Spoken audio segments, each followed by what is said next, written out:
2-by-2 formation, and Dillon Gabriel picking a side, going to it quickly, being really decisive in the 2-minute drill. First and 10, Gabriel over Lauredan. And that is one of those balls that is dangerous with a receiver. Dillon Gabriel's going to miss a touchdown here. He makes the wrong read. He doesn't stay calm in the pocket. In fact, the pocket is pretty good, but he has his tight end open right there. If Dillon Gabriel just stays calm in the pocket, instead of getting happy feet, he's going to find his tight end here for a touchdown. Instead, Gabriel gets two, nervous with the pocket, leaves a good pocket, a great pocket, and scrambles here. It's a poor low percentage pass that could. The showdown between Dillon Gabriel and Shedeur Sanders set the field on fire, giving fans exactly what they came for. It had heat, drama, and a fight worth watching. Dillon Gabriel came out swinging, looking ready to challenge Sanders head-on. But the cracks didn't take long to appear. A brutal fumble erased what could have been 6 points. Then an almost interception nearly flipped the game, saved only by his receiver's desperate dive before the Rams' defense shut the door. And let's be real, these slip-ups won't get highlighted by the mainstream, agenda-pushing media, but we're not here to sugarcoat it. We're breaking down the highs, the lows, and what this really means moving forward. A little bit of pressure came from the right tackle getting shoved into the quarterback. But Dillon Gabriel's first big mistake showed up immediately. Instead of taking the easy option and sliding into the middle lane, he chose to roll left. That's when everything collapsed. Under pressure, he couldn't plant his feet, couldn't throw clean, and the ball slipped out of his hand straight into the turf. Just like that, a golden touchdown chance was blown, killing the momentum his team had built on that drive. And right when it looked like Dillon Gabriel was finally getting comfortable and finding his rhythm, disaster hit again.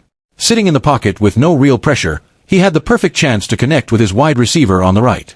The receiver was wide open, ready to break loose for a huge gain. But Dillon Gabriel completely botched it, firing the ball straight out of bounds. This wasn't about the defense. It wasn't about the play call. It was simply Gabriel choking on an easy chance. And now, it's starting to look less like an accident and more like a habit with Dillon Gabriel. Sure, he can put together stretches of solid football just like he did today. But sooner or later, the same mistakes crawl back in. His throws get sloppy, the ball slips away, and suddenly the other team gets handed momentum on a silver platter. We saw it again here. What should have been a routine play turned into a dangerous gift for the defense. And it's not the first time. Think back to the last game when his misfire went straight into a turnover and the other side cashed in with a touchdown. That's the cycle Gabriel keeps dragging his team into. Let's break down that moment even closer. A little bit of pressure there from the right tackle getting pushed into the quarterback, but Dillon Gabriel does a great job so far. And this one is picked off and going back the other way. Now it's a foot race, and that is that. Analysts broke down that throw from the last game and didn't hesitate to call out the obvious. Dillon Gabriel should have delivered a sharper, cleaner pass. The window was there. The timing was perfect, but the execution fell apart. Still, some analysts tossed him a little credit for at least choosing the safer option. Instead of forcing the ball into a receiver smothered in coverage, which could have turned into a brutal interception, he pulled back. That hesitation may have saved him from a complete disaster, but it also exposed the bigger problem. When the heat rises, Gabriel can't finish plays the way a real top quarterback is supposed to.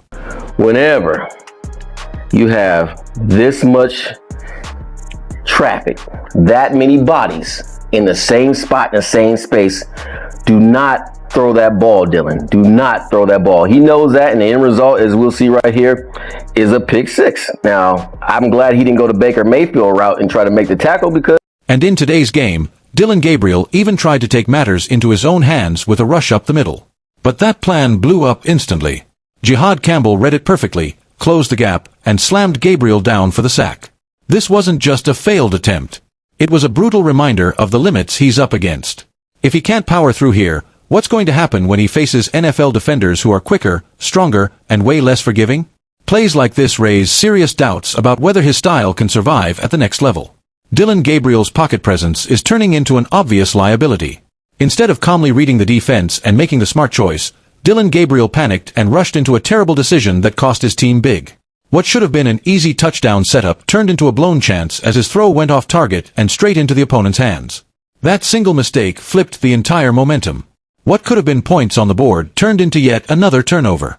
It's the type of blunder that defines games and exposes just how far Gabriel still is from being the quarterback people hype him up to be. Dillon Gabriel's going to miss a touchdown here. He makes the wrong read. He doesn't stay calm in the pocket. In fact, the pocket is pretty good, but he has his tight end open right there. If Dillon Gabriel just stays calm in the pocket instead of getting happy feet, he's going to find his tight end here for a touchdown. Instead, Gabriel gets two, nervous with the pocket, leaves a good pocket, a great pocket, and scrambles here and throws a poor low percentage pass. Dillon Gabriel's mistakes weren't just slip-ups, they killed the Browns' momentum.